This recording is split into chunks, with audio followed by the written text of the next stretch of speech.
This is Grace with Graceful Living. Hi everyone, this is Grace with Graceful Living. Because of all the recent super spreader events, I thought I would do a new video about COVID-19 and aerosols. First, I want to go over the difference between aerosols and droplets. Aerosols are solid or liquid particles suspended in the air. Aerosols are small so that they can remain suspended in the air for long periods of time. They can also float a distance, causing the airborne transmission. Droplets, on the other hand, are larger particles that drop to the ground before they evaporate, causing local contamination of an environment.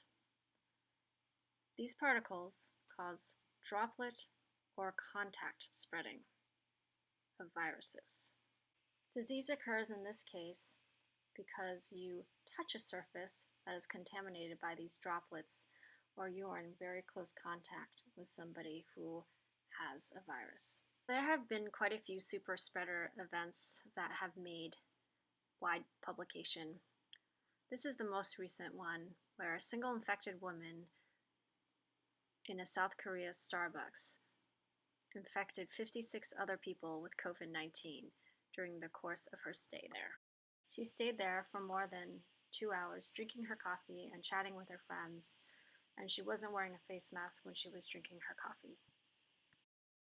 There were 4 Starbucks workers in that cafe, and none of them were infected because they were wearing masks. This person would be considered a super spreader. A super spreader is a person who disproportionately infects a very large number of people with the virus. Most people with a virus only infect a few people they are close to. This article talks about how super spreading events are driving a lot of the COVID-19 spread. They talk about a few cases, including one where 175 executives came to a conference in Boston, were shaking hands, talking amongst themselves, and sharing meals. Several people were unknowingly infected. 99 people in Massachusetts alone ended up sickened from this event. There's also been funerals where COVID-19 has spread like wildfire. Scientists estimate that about 10 to 20% of infected people are responsible for 80% of COVID-19 spread. There are a few things facilitating super spreader events. Usually a larger number of people are congregating at the event. What people are doing at the event matters as well. Intense physical exercise in densely populated sports facilities increase the risk for infection. You can spread the virus through sneezing, coughing, as we know, but also even loud conversation and heavy breathing.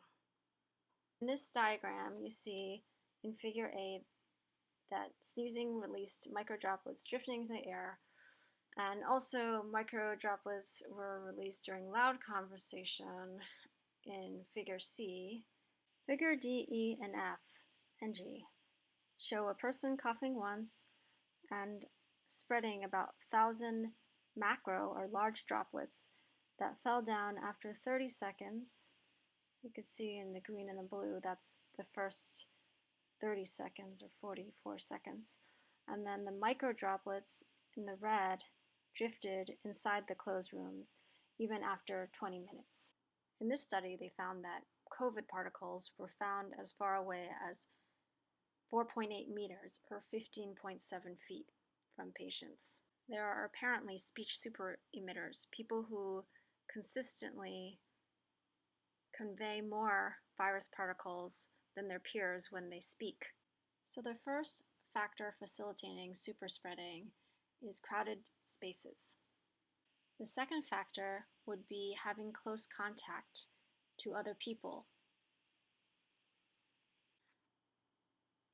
In this case, a 64-year-old woman was attending a blessing ceremony. She went on a tour bus to the temple. There were 3 different tour buses arranged to pick up pilgrims such as herself. She infected a total of 28 individuals. A close environment that is crowded, such as a blessing ceremony or a bus, is a perfect place for a super spreader to spread the virus. The third factor is confined spaces. This is a study done on which settings were most likely to cause COVID transmission. As you can see from this chart, the environments causing a lot of clusters include cruise ships, dormitories, food processing plants, like meat packing plants, prisons, bars, schools, and elderly care centers. In this study, they found that the odds that a primary case transmitted COVID-19 in a closed environment was 18.7 times greater than compared to an open-air environment. They concluded that closed environments contribute to the secondary transmission of COVID-19 and promote super-spreading events. So let's review the 3 C's. Close contact, crowds, and confined spaces all contribute to super-spreader events.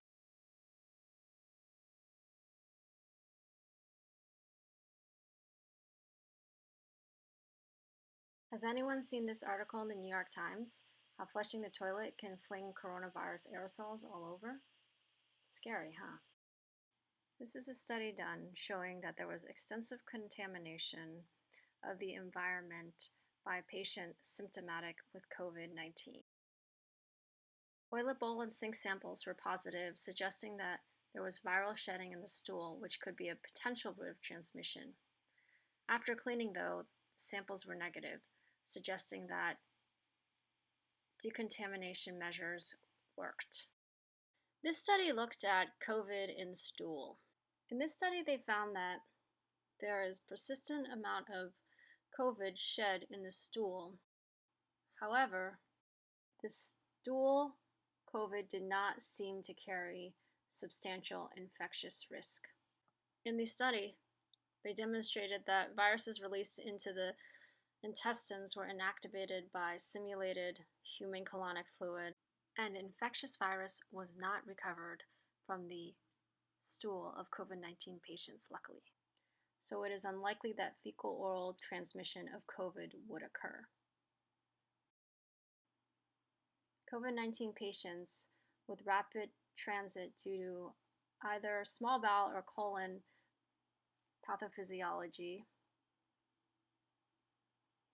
in the setting of diarrhea may still have some feces with residual infectivity. Therefore, it's always a good idea to flush the toilet with the lid closed anyway.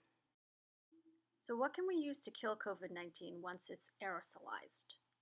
This study looked at killing coronavirus with far UVC light. I got this from the FDA website. UVC radiation is the highest energy portion of the UV radiation spectrum. It usually doesn't reach the Earth's surface because it's blocked by the ozone layer in the atmosphere. It has the highest frequency of the UV rays, UVA, UVB, and UVC. It can cause severe burns to the skin and eye, so you should avoid direct exposure.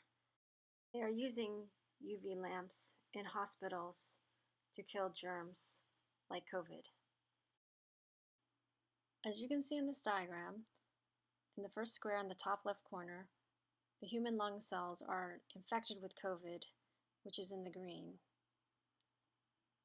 As you give increasing doses of UV radiation, increases from the left square to the right square, and then increasing more on the bottom square to the bottom left square to the bottom right square. And in the bottom right square, there's barely any green at all because there is a higher dose of UV radiation. This is another study that simulated sunlight to inactivate COVID. As you can see from this diagram, the more UVB radiation they used, the more inactivation of COVID. So could an air purifier capture the coronavirus? I found this article in Consumer Reports.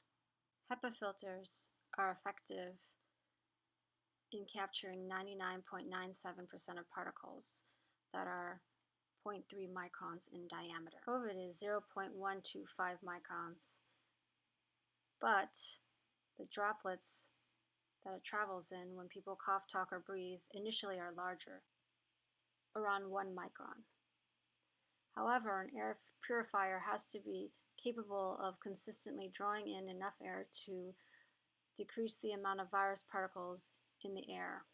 So it has to be able to cycle the air through the filter faster to give it a better chance of catching virus particles. Consumer Reports recommends getting an air purifier with a CADR or clean air delivery rate, which is in cubic feet per minute, and equals the volume of clean air that an air purifier produces at its highest speed setting of over 240. Of course, this is more applicable to office settings or homes with multiple people. Now I'm going to move on to heating, ventilation, and air conditioning filters. These are also designed to filter pollutants or contaminants out of the air that pass through them. Air cleaning and filtration can help reduce the airborne contaminants, including particles containing viruses. However, as this EPA website says, by itself, it's not enough to protect you from COVID-19. Use it along with other practices. So in summary, what can you do to protect yourself from coronavirus aerosols? Avoid the 3 C's: crowds, close contact with other individuals, and confined spaces. I want to go over some of the things I spoke about that you can also do to prevent yourself from getting COVID. Because sunlight kills COVID, do as much as you can outdoors and minimize your time spent indoors. When you are indoors, if at all possible, try to get as much ventilation as possible and open windows and doors whenever possible. If you can, upgrade your filters for the AC and heating systems. You can also adjust settings to use more outdoor air instead of recirculating air, which is the worst. Invest in an air filter. That may also help filter out COVID particles. And lastly, if you are inside, try to socially distance yourself, wear a mask, and eye protection, as we spoke about in the last episode about COVID. If you enjoyed this video, please give me a thumbs up and subscribe. Please go to graceinhawaii.com for more information. Thank you for your attention.